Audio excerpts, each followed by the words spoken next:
ವಿಕಸಿತ ಭಾರತ್ ರೋಜ್ಗಾರ್ ಮತ್ತು ಆಜೀವಿಕಾ ಗ್ರಾಮೀಣ ಮಿಷನ್ ಯೋಜನೆಯು ಗ್ರಾಮ ಪಂಚಾಯಿತಿಗಳ ಸಮಗ್ರ ಅಭಿವೃದ್ಧಿಗೆ ಸಹಕಾರಿಯಾಗಲಿದೆ ಅಂತ ತಾಲೂಕು ಸಾಮಾಜಿಕ ಲೆಕ್ಕ ಪರಿಶೋಧನಾ ಸಂಯೋಜಕ ಯೋಗೇಶ್ ಸಿಆರ್ ತಿಳಿಸಿದರು. ಮೈಸೂರು ಜಿಲ್ಲೆಯ ಪಿರಿಯಾಪಟ್ಟಣ ತಾಲೂಕಿನ ಅತ್ತಿಗೂಡು ಗ್ರಾಮ ಪಂಚಾಯಿತಿ ಕಚೇರಿಯಲ್ಲಿ ಆಯೋಜನೆ ಮಾಡಿದ 2025-26ನೇ ಸಾಲಿನ ಮಹಾತ್ಮ ಗಾಂಧಿ ರಾಷ್ಟ್ರೀಯ ಗ್ರಾಮೀಣ ಉದ್ಯೋಗ ಖಾತ್ರಿ ಯೋಜನೆ ಹಾಗೂ 15ನೇ ಹಣಕಾಸು ಯೋಜನೆಯ ಸಾಮಾಜಿಕ ಪರಿಶೋಧನಾ ಗ್ರಾಮ ಸಭೆಯಲ್ಲಿ ಭಾಗವಹಿಸಿ ಮಾತನಾಡಿದ ಅವರು, ನರೇಗಾ ಯೋಜನೆ ಅಡಿಯಲ್ಲಿ 156 ಕಾಮಗಾರಿಗಳು ಅನುಷ್ಠಾನಗೊಂಡಿದ್ದು 1,16,91,359 ರೂಪಾಯಿ ಅಭಿವೃದ್ಧಿ ಕಾಮಗಾರಿಗಳಿಗೆ ವೆಚ್ಚ ಮಾಡಲಾಗಿದೆ. 15ನೇ ಹಣಕಾಸು ಯೋಜನೆ ಅಡಿ 17 ಕಾಮಗಾರಿಗಳು ಅನುಷ್ಠಾನಗೊಂಡಿದ್ದು 20,66,000 ರೂಪಾಯಿ ಅಭಿವೃದ್ಧಿ ಕಾರ್ಯಗಳಿಗೆ ಬಳಕೆ ಮಾಡಲಾಗಿದೆ.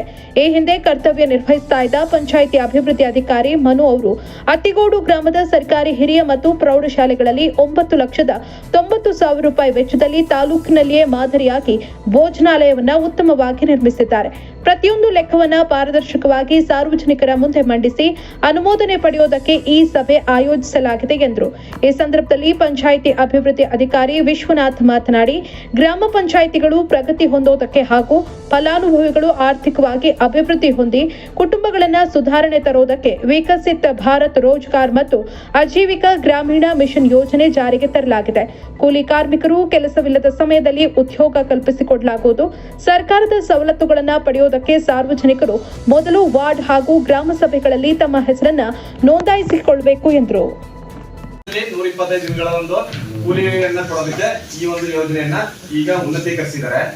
ಜೊತೆಗೆ ರಾಜ್ಯ ಮತ್ತೆ ಕೇಂದ್ರ ಸರ್ಕಾರ ಇದಕ್ಕೆ ಏನ್ ಫಂಡ್ ಅನುದಾನವನ್ನ ಲಭ್ಯತೆಯನ್ನ ನಿಗದಿ ಮಾಡಿದೆ.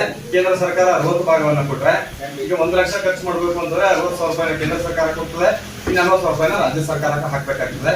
ಹಾಗಾಗಿ ಈ ಒಂದು ವ್ಯಾಪ್ತಿನಲ್ಲಿ ಒಂದು ಏನು ಆಕ್ಟಿವ್ ಜಾಬ್ ಕಾರ್ಡ್ಸ್ ಇದೆ, ಸಕ್ರಿಯ ಉದ್ಯೋಗ ಚೀಟಿಗಳಿದೆ, ಅದರ ಆಧಾರದ ಮೇಲೆ ಲೇಬರ್ ಬಜೆಟ್ ನಂತರ ಇಷ್ಟು ಅಮೌಂಟ್ಗೆ ನೀವು ಕ್ರಿಯಾಯೋಜನೆ ಮಾಡಿ ಆ ಕಾಮಗಾರಿಗಳನ್ನ ತಗೊಳ್ಳಿ ಅಂತ ಅಂದ್ಬಿಟ್ಟು ಹೇಳ್ತಾರಂತದ್ದು. ಇವೆಲ್ಲವನ್ನ ಗಮನಿಸಿದಾಗ ವಿಕಸಿತ ಭಾರತ್ ಅಂತ ಅನ್ನೋದು ಸಮಗ್ರವಾಗಿ ಅಭಿವೃದ್ಧಿ ಆಗ್ಬೇಕು. ಗ್ರಾಮ ಪಂಚಾಯತಿ ವ್ಯಾಪ್ತಿಯ ಬರೀ ಇಷ್ಟು ದಿನ ಏನಾಗ್ತಿತ್ತು ಅಂದ್ರೆ ಬರೀ ಮಣ್ಣಿನ ಕೆಲಸಗಳಿಗೆ ಮಾತ್ರ ಹೆಚ್ಚಿನ ಅವಕಾಶ ಕೊಟ್ಟಿದ್ರು ಸರ್. ಅಂದ್ರೆ ಇದು ಬರೀ ಕೂಲಿ ಕೊಡೋದಕ್ಕೆ ಜಾಸ್ತಿ ಅವಕಾಶ ಇತ್ತು. ಈಗ ಶಾಲಾ ಬಿಲ್ಡಿಂಗ್ ಗಳನ್ನು ಮಾಡೋದಕ್ಕೂ ಅವಕಾಶ ಇದೆ ಸರ್. ಶಾಲಾ ಬಿಲ್ಡಿಂಗ್ ಆಗಿರ್ಬೋದು, ಕೊಠಡಿ ಆಗಿರ್ಬೋದು, ದುರಸ್ತಿ ಆಗಿರ್ಬೋದು, ಎಲ್ಲಕ್ಕೂ ಅವಕಾಶ ಕೊಟ್ಟಿದೆ. ಅಂದ್ರೆ ಕಾಂಕ್ರೀಟ್ ಓರಿಯೆಂಟೆಡ್ಗೆ ಹೆಚ್ಚಿನ ಆದ್ಯತೆ ಕೊಟ್ಟಿದ್ದಾರೆ ವಿಕಸಿತ ಭಾರತದಲ್ಲಿ. ಹಾಗಾಗಿ ಮುಂದಿನ ದಿನಗಳಲ್ಲಿ ಅದಕ್ಕೆ ಕ್ರಿಯಾಯೋಜನೆ ಮಾರ್ಪಾಡುಗಳು ಬಂದ್ರೆ ಇದು ತಡ ಹಂತದಲ್ಲೇ ಇದೆ. ಅದು ಯಾವ ಕಾಮಗಾರಿಗಳನ್ನ ತಗೋಬೇಕು ಅಂತ ಅಂದ್ಬಿಟ್ಟು ಫೈನಲೈಸ್ ಆಗಿಲ್ಲ.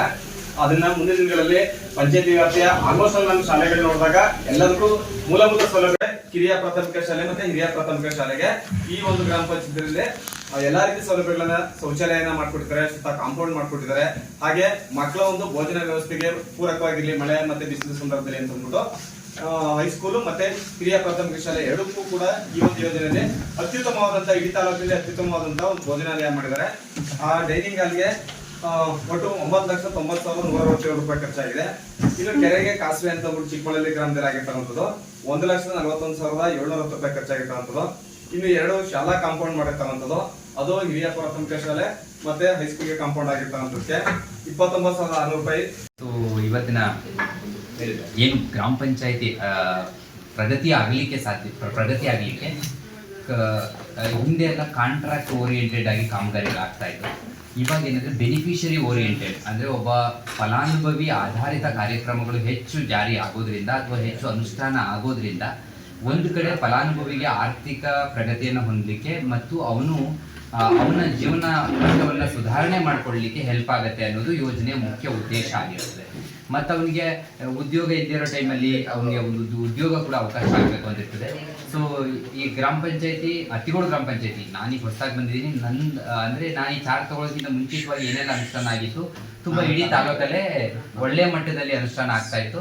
ಸೊ ಅದನ್ನು ಮುಂದುವರ್ಸ್ಕೊಂಡು ಹೋಗ್ತಕ್ಕಂಥ ಜವಾಬ್ದಾರಿ ನಮ್ಮದು ಆಗಿರ್ತದೆ. ಅದನ್ನು ಮುಂದುವರ್ಸ್ಕೊಂಡು ಹೋಗ್ತೀವಿ ಅಂತ ಹೇಳ್ತಾ ಈ ಸಭೆ ಅಧ್ಯಕ್ಷತೆ ವಹಿಸಿರ್ತಕ್ಕಂಥ ಈ ಕಾರ್ಯಕ್ರಮ